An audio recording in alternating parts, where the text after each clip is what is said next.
स्थापकाय च धर्मस्य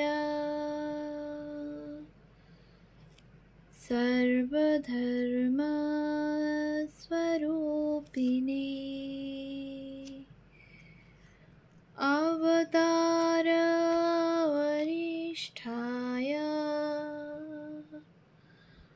रामकृष्णाय ते नमः।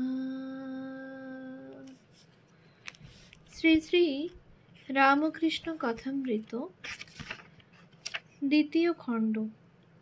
তব কথামৃতম তপ্ত জীবনম কবিভিড়িতম কলমশাপহম শ্রবণমঙ্গলম শ্রীমদাততম ভুবি গৃণন্তি ये ভুরিদা জনা।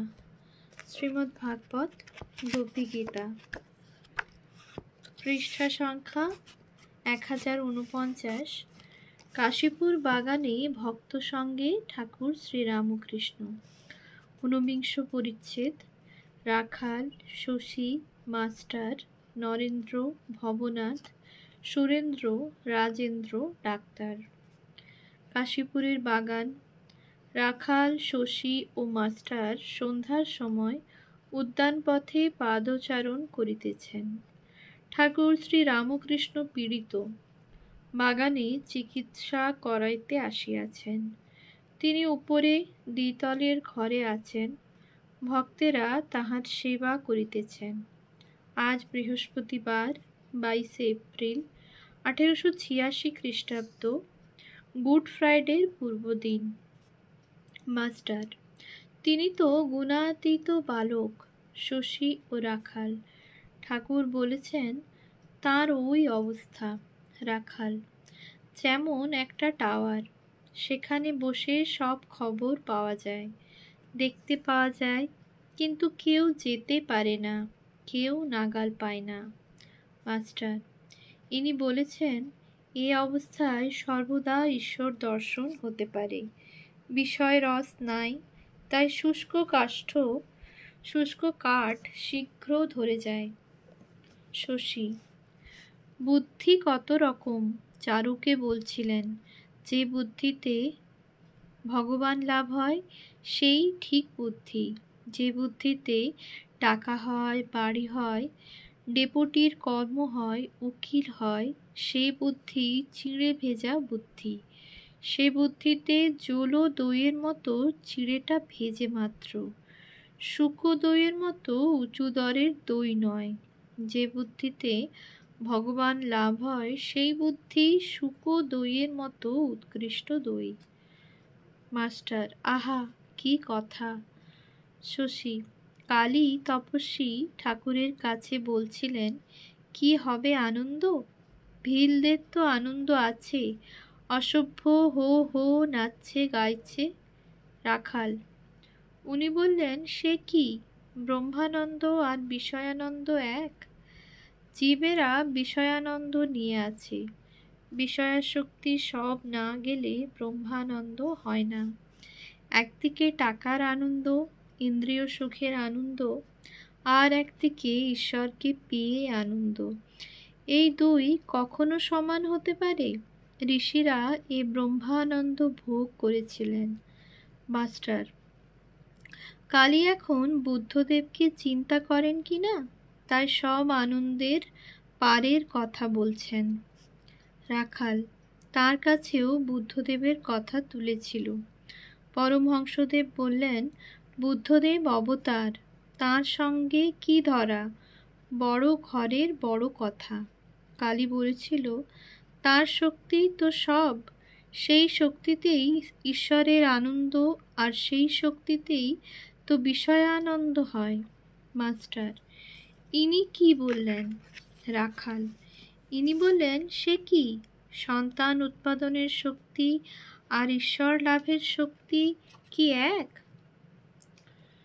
শ্রীরামকৃষ্ণ ভক্ত সঙ্গে। কামিনী কাঞ্চন বড় জঞ্জাল।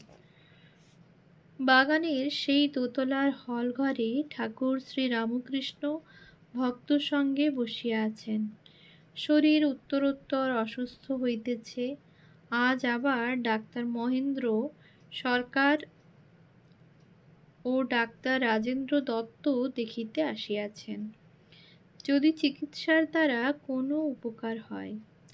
ঘরে নরেন্দ্র, রাখাল, শশী, সুরেন্দ্র, মাস্টার, ভবনাথ ও অন্যান্য অনেক ভক্তেরা আছেন।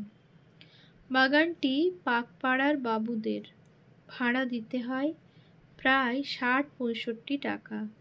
ছোকরা ভক্তেরা প্রায় বাগানেই থাকেন, তাহারাই নিশিদিন ঠাকুরের সেবা করেন। গৃহী ভক্তেরা সর্বদা আসেন ও মাঝে মাঝে রাত্রেও থাকেন। তাহাদেরও নিশিদিন ঠাকুরের সেবা করিবার ইচ্ছা, কিন্তু সকলে কর্মে বদ্ধ, কোনো না কোনো কর্ম করিতে হয়, সর্বদা ওখানে থাকিয়া সেবা করিতে পারেন না। বাগানের খরচ চালাইবার জন্য যাহার যাহা শক্তি ঠাকুরের সেবার্থ প্রদান করেন। অধিকাংশ খরচ সুরেন্দ্র দেন, তাহারই নামে বাগান ভাড়ার লেখাপড়া হইয়াছে। একটি পাচক ব্রাহ্মণ ও একটি দাসী সর্বদা নিযুক্ত আছে। শ্রী রামকৃষ্ণ, ডাক্তার সরকার ইত্যাদির প্রতি। বড় খরচা হচ্ছে। ডাক্তার ভক্তদিগকে দেখাইয়া, তাই এরা সব প্রস্তুত। বাগানের খরচ সমস্ত দিতে এদের কোনো কষ্ট নাই। শ্রী রামকৃষ্ণের প্রতি। এখন দেখো কাঞ্চন চাই। শ্রী রামকৃষ্ণ নরেন্দ্রের প্রতি। বল না। ঠাকুর নরেন্দ্রকে উত্তর দিতে আদেশ করিলেন। নরেন্দ্র চুপ করিয়া আছেন। ডাক্তার আবার কথা কহিতেছেন। ডাক্তার, কাঞ্চন চাই, আবার কামিনীও চাই। রাজেন্দ্র ডাক্তার, এর পরিবার রেঁধে বেড়ে দিচ্ছেন। ডাক্তার সরকার ঠাকুরের প্রতি। দেখলে? শ্রী রামকৃষ্ণ ঈষৎ হাস্য করিয়া। বড় জঞ্জাল। ডাক্তার সরকার, জঞ্জাল না থাকলে তো সবাই পরমহংস। শ্রী রামকৃষ্ণ, স্ত্রীলোক গায়ে ঠেকলে অসুখ হয়, যেখানে ঠেকে সেখানটা ঝনঝন করে, যেন শিঙ্গি মাছের কাঁটা বিঁধল। ডাক্তার, তা বিশ্বাস হয়, তবে না হলে চলে কই? শ্রী রামকৃষ্ণ, টাকা হাতে করলে হাত বেঁকে যায়, নিঃশ্বাস বন্ধ হয়ে যায়। টাকাতে যদি কেউ বিদ্যার সংসার করে, ঈশ্বরের সেবা, সাধু ভক্তের সেবা করে, তাতে দোষ নাই। স্ত্রীলোক নিয়ে মায়ার সংসার করা, তাতে ঈশ্বরকে ভুলে যায়। যিনি জগতের মা, তিনি এই মায়ার রূপ, স্ত্রীলোকের রূপ ধরেছেন। এটি ঠিক জানলে আর মায়ার সংসার করতে ইচ্ছা হয় না। সব স্ত্রীলোককে ঠিক মা বোধ হলে তবে বিদ্যার সংসার করতে পারে। ঈশ্বর দর্শন না হলে স্ত্রীলোক কি বস্তু বোঝা যায় না। হোমিওপ্যাথিক ঔষধ খাইয়া ঠাকুর কয়দিন একটু ভালো আছেন। রাজেন্দ্র, সেরে উঠে আপনার হোমিওপ্যাথি মতে ডাক্তারি করতে হবে, আর তা না হলে বেঁচে বা কি ফল? সকলের হাস্য। Narendra, nothing like leather. যে মুচির কাজ করে সে বলে চামড়ার মতো উৎকৃষ্ট জিনিস এ জগতে আর কিছু নাই। সকলের হাস্য। কিয়ৎক্ষণ পরে ডাক্তারেরা চলিয়া গেলেন। ২০ পরিচ্ছেদ। শ্রী রামকৃষ্ণ কেন কামিনী কাঞ্চন ত্যাগ করেছেন। ঠাকুর মাস্টারের সহিত কথা কহিতেছেন। কামিনী সম্বন্ধে আপনার অবস্থা বলিতেছেন। শ্রী রামকৃষ্ণ মাস্টারের প্রতি। এরা কামিনী কাঞ্চন না হলে চলে না। বলছে, আমার যে কি অবস্থা তা জানে না। মেয়েদের গায়ে হাত লাগলে হাত আড়ষ্ট, ঝনঝন করে। যদি আত্মীয়তা করে কাছে গিয়ে কথা কইতে যাই, মাঝে যেন কি একটা আড়াল থাকে, সে আড়ালের ওদিকে যাবার জো নাই। ঘরে একলা বসে আছি, এমন সময় যদি কোনো মেয়ে এসে পড়ে, তাহলে একেবারে বালকের অবস্থা হয়ে যাবে, আর সেই মেয়েকে মা বলে জ্ঞান হবে। মাস্টার অবাক হইয়া ঠাকুরের বিছানার কাছে বসিয়া এই সকল কথা শুনিতেছেন। বিছানা হইতে একটু দূরে ভবনাথের সহিত নরেন্দ্র কথা কহিতেছেন। ভবনাথ বিবাহ করিয়াছেন, কর্মকাজের চেষ্টা করিতেছেন। কাশীপুরের বাগানে ঠাকুরকে দেখিতে আসিতে বেশি পারেন না। ঠাকুর শ্রীরামকৃষ্ণ ভবনাথের জন্য বড় চিন্তিত থাকেন, কেননা ভবনাথ সংসারে পড়িয়াছেন। ভবনাথের বয়স 23-24 হইবে। শ্রীরামকৃষ্ণ নরেন্দ্রের প্রতি, ওকে খুব সাহস দে। নরেন্দ্র ও ভবনাথ ঠাকুরের দিকে তাকাইয়া একটু হাসিতে লাগিলেন। ঠাকুর ইশারা করিয়া আবার ভবনাথকে বলিতেছেন, খুব বীরপুরুষ হবি, ঘোমটা দিয়ে কান্নাতে ভুলিস নে, শিকনি ফেলতে ফেলতে কান্না। নরেন্দ্র, ভবনাথ ও মাস্টারের হাস্য। ভগবানেতে মন ঠিক রাখবি, যে বীরপুরুষ সে রমণীর সঙ্গে থাকে, না করে রমণ। পরিবারের সঙ্গে কেবল ঈশ্বরীয় কথা কবি। কিয়ৎক্ষণ পরে ঠাকুর আবার ইশারা করিয়া ভবনাথকে বলিতেছেন, আজ এখানে খাস। ভবনাথ, যে আজ্ঞা, আমি বেশ আছি। সুরেন্দ্র আসিয়া বসিয়াছেন। বৈশাখ মাস। ভক্তেরা ঠাকুরকে সন্ধ্যার পর প্রত্যহ মালা আনিয়া দেন। সেই মালাগুলি ঠাকুর এক একটি করিয়া গলায় ধারণ করেন।